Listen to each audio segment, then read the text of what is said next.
Olá, gente, tudo bem? Vamos continuar o nosso curso de Java, né? Então hoje a gente vai falar aí sobre as variáveis, né? E também sobre os tipos primitivos.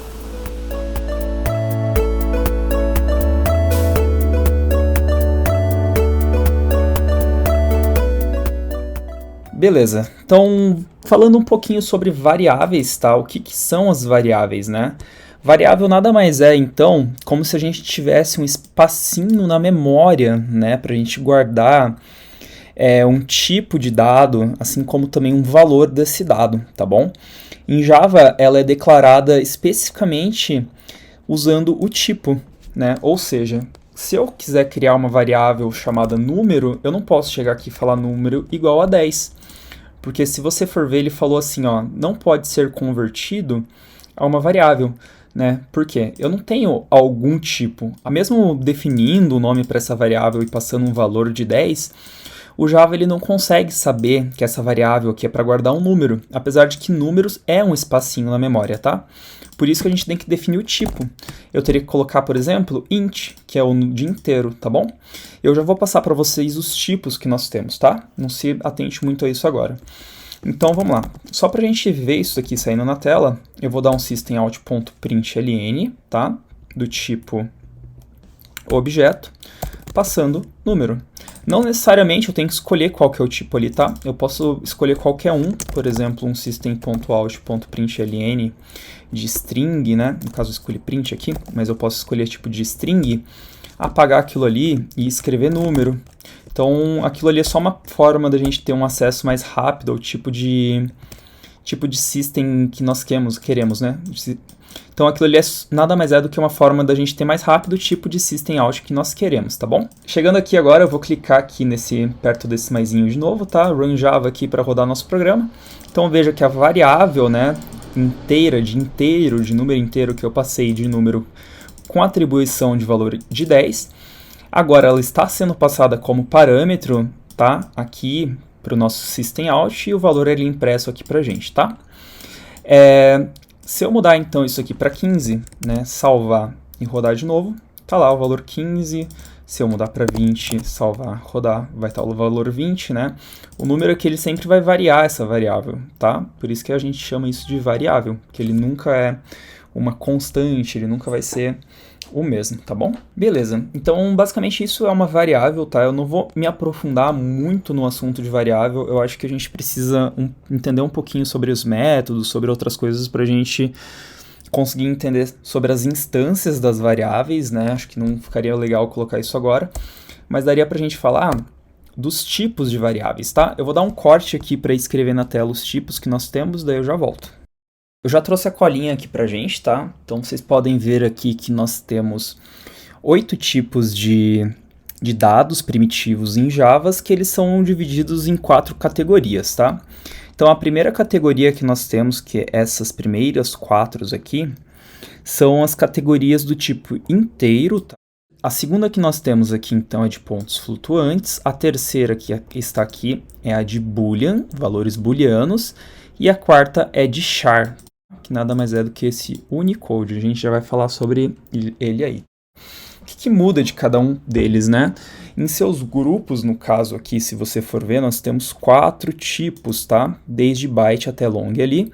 E o que vai mudar é a quantidade de informações que cada um deles vai poder armazenar. Então, no caso de byte, ele pode armazenar do número menos 128 até o 127, armazenando informações em 8 bits. E no caso do short, ele pode armazenar bem mais informação, vai de menos 32.000 a 32.000, armazenando informações de 16 bits. No caso do int, nós já temos um número muito maior, se você pode ver aqui.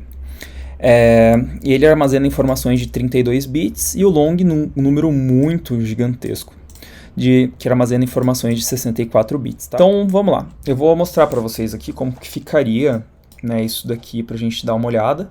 Então aqui, se eu coloco o número 127, você vai ver que ele vai deixar isso daqui ser armazenado para mim ali, sem dar nenhum erro nessa linha aqui. Agora, se eu tento pôr, por exemplo, o número 128, ele vai acusar um erro na variável, falando que ele não pode converter, né, o int para byte. Quando eu coloco um número, então, no intervalo do byte, veja que ele dá preferência para a gente já armazenar sem ter que passar uma especificação de que esse número aqui é um byte, né? Só que quando eu passo desse intervalo, né, ele não joga para mim, por exemplo, no short, ele já fala assim, ah, esse número aqui é um inteiro.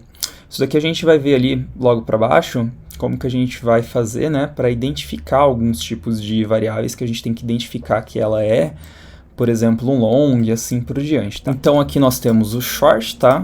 Colocando esse valor aqui, você vai ver que ele não vai dar nenhum problema pra gente. O int é a mesma coisa. Vou pegar esse número grandão aqui, vou colocar aqui. Ponto, vírgula no final.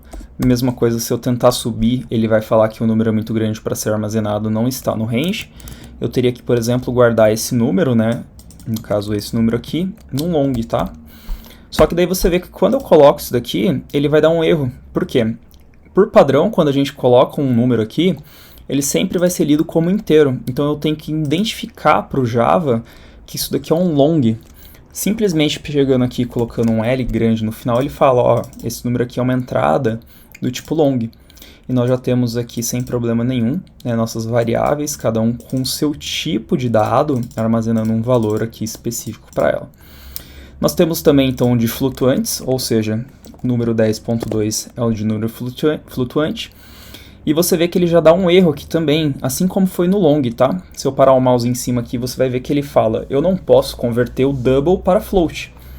Ou seja, quando eu coloco 10.2 aqui, ele está dando entrada nesse número flutuante, né? O Java vê esse número flutuante e fala assim, pô, isso daqui é um double. Então eu tenho que identificar, assim como eu identifiquei para o long, que esse número aqui é um float, né? Colocando um F aqui no final já resolve esse problema. Então nós temos o boolean também, tá? Que ele vai conseguir armazenar valores de true ou false. Então eu posso colocar um valor ou verdadeiro ou falso para ele, nessa variável aqui. E nós temos o char. O char nada mais é do que um código Unicode, tá? Você vai poder armazenar nele valores de 0 até 65.535. E ele também deixa a gente colocar valores diretos, né, de caracteres. Unicode nada mais é do que esses caracteres.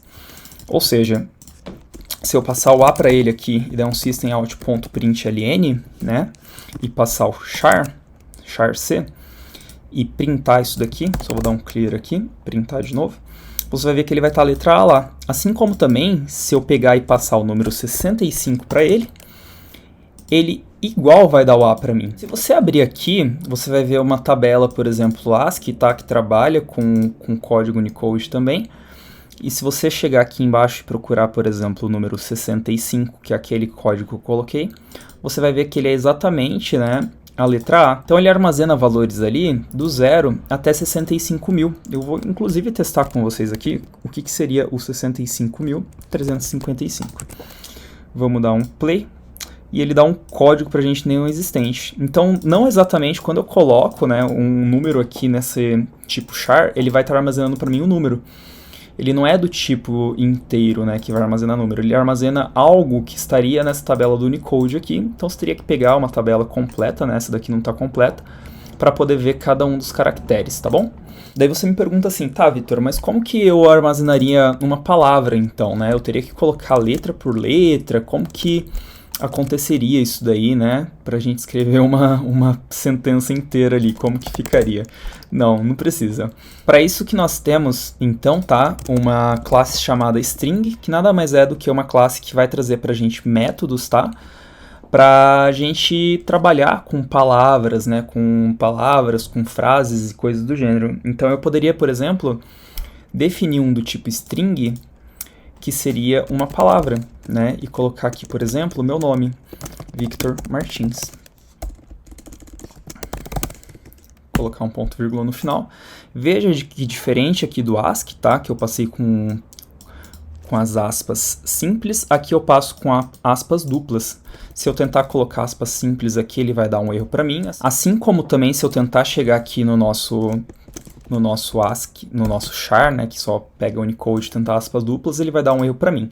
Ele não está dando aqui porque ele está lendo de baixo, mas veja aqui que ele fala que ele não pode converter string to char, tá? Tipo, para char.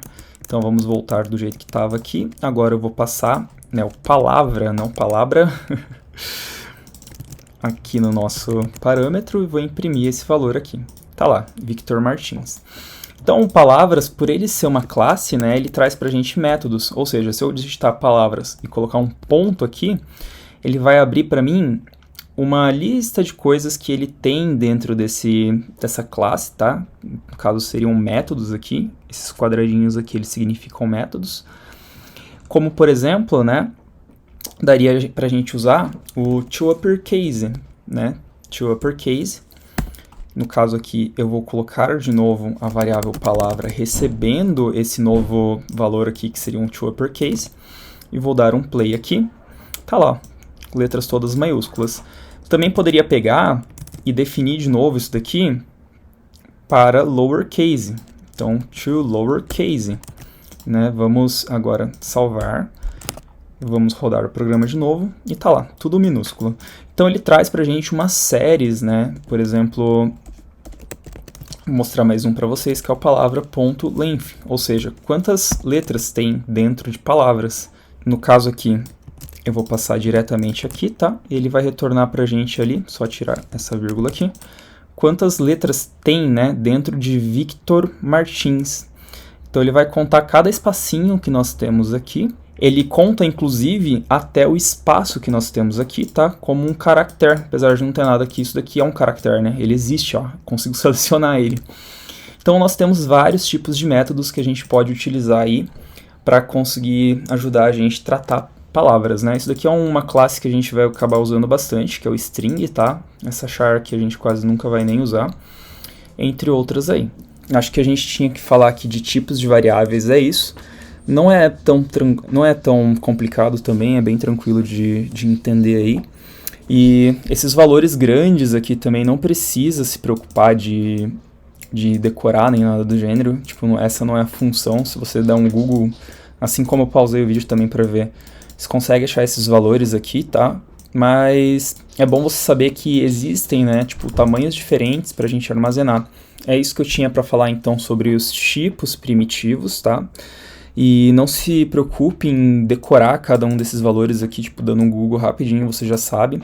É bom só você saber que existem tipos primitivos e saber quais que são os tipos primitivos, né? Vou trabalhar com ponto e vírgula, pô, vou ter que escolher float ou double. Vou trabalhar com inteiro, vai ter que ser um desses 4 aqui. Então é legal você saber, mas você não precisa ficar decorando cada um desses, tá bom? Na próxima aula a gente vai falar um pouquinho sobre os operadores lógicos. Te vejo lá, valeu!